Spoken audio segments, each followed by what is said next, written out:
जो भी सूचनाएं अभी सोशल मीडिया पर चल रही हैं वो सरासर गलत हैं।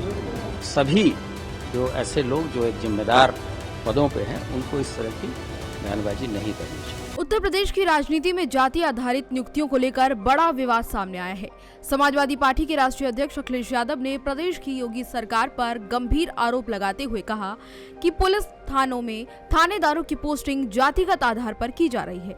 उन्होंने दावा ये भी किया कि खासतौर पर ठाकुर समुदाय के लोगों को प्राथमिकता दी जा रही है, जबकि पिछड़ा, दलित और अल्पसंख्यक समुदाय के पुलिसकर्मियों को नजरअंदाज किया जा रहा है। अखिलेश यादव के इन आरोपों पर प्रदेश के पुलिस महानिदेशक यानी डीजीपी प्रशांत कुमार ने अपनी प्रतिक्रिया दी है और इन सभी आरोपों को निराधार बताया है। बता दें कि प्रयागराज में मीडिया से बातचीत के दौरान अखिलेश यादव ने कई जिलों का हवाला देते हुए कहा था कि थानों में जातीय असमानता साफ झलकती है। उन्होंने ये भी कहा कि आगरा के 48 पुलिस थानों में से केवल 15 थानों की कमान पीडीए समुदाय के अधिकारियों के हाथों में है, बाकी सभी थानों पर ठाकुर समुदाय के लोग तैनात हैं। इसी तरह मैनपुरी में 15 में से केवल 3 एसएचओ पीडीए से हैं, जबकि ठाकुर 10 आते हैं और इसके साथ ही चित्रकूट में 10 में से 2 थानेदार पीडीए से हैं, जबकि 5 ठाकुर समुदाय से आते हैं।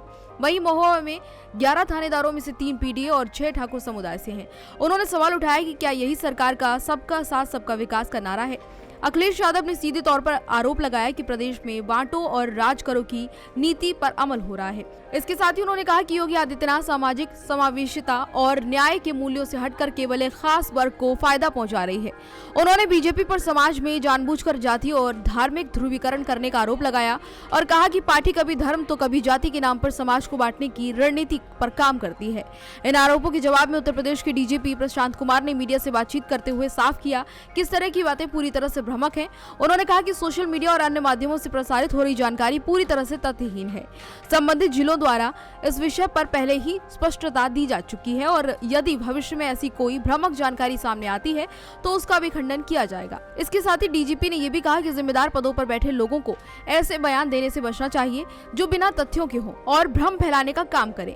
इसके साथ ही डीजीपी ने जोर दिया कि पुलिस विभाग में पोस्टिंग और तबादले एक तय प्रक्रिया के अनुसार होते हैं और सेवा नियमों के तहत किए जाते हैं, जिसमें जाति नहीं बल्कि योग्यता, वरिष्ठता और विभागीय आवश्यकता को आधार बनाया जाता है। उन्होंने ये भी कहा कि यदि कोई भी आपत्ति होती है तो वह औपचारिक रूप से शिकायत दर्ज करा सकता है। किसी को आपत्ति होती है तो इसको लेकर शिकायत कर सकते हैं। जो भी सूचनाएं अभी सोशल मीडिया पर चल रही हैं वो सरासर गलत हैं।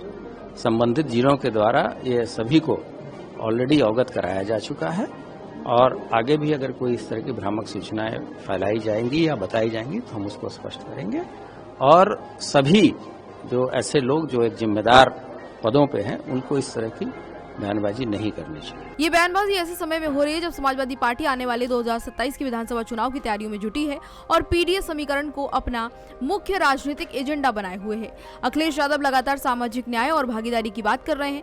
राजनीतिक विश्लेषकों का मानना है कि इस तरह के आरोप एक ओर जहां विपक्ष के लिए सरकार को घेरने का माध्यम बनते हैं, वहीं दूसरी ओर चुनावी जमीन भी इनसे तैयार होती है। इस पूरी घटना पर एक बात तो साफ है कि उत्तर प्रदेश की राजनीति में जातिगत प्रतिनिधित्व एक संवेदनशील मुद्दा बना हुआ है।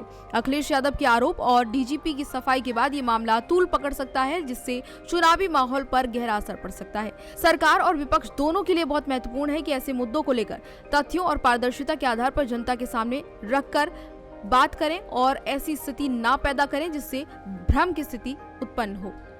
फिलहाल इस जानकारी में इतना ही। इसी तरह की तमाम और जानकारियों के लिए देखते रहिए भारत एक्सप्रेस।